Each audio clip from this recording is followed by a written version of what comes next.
Dongguan's story dates back thousands of years. This modern city embraces its historical heritage and supports all local cultures of its towns. In this episode, we will explore city's heritage with Fernando, a famous video blogger committed to promoting Dongguan's culture.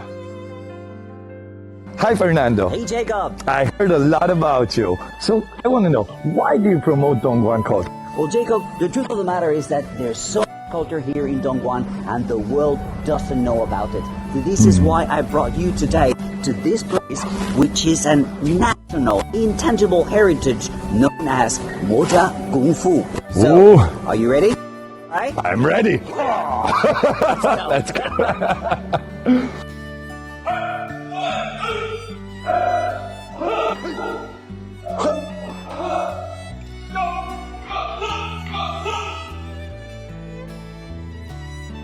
Fernando, so what makes this form of Kung Fu so special? Well, Jacob, it's all about the uniqueness of the footwork. But let the Shifu show us. Shifu.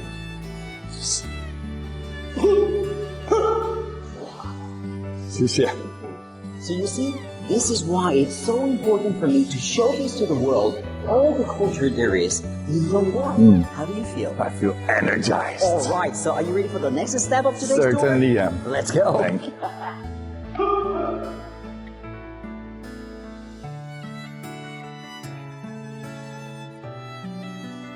You see what this is right here?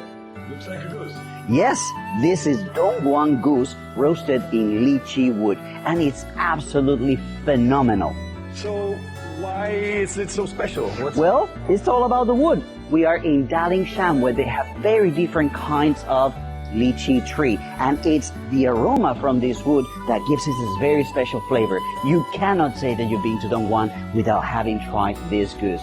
You want to know how they make it? With pleasure. Okay, we come to the right place. Let's go.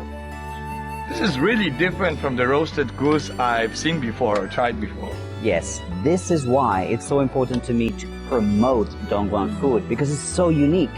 Whenever I'm away from Dongguan, I always eat this goose. You're going to enjoy it. So you're making the Dongguan and the lychee roasted goose special and famous. Hopefully.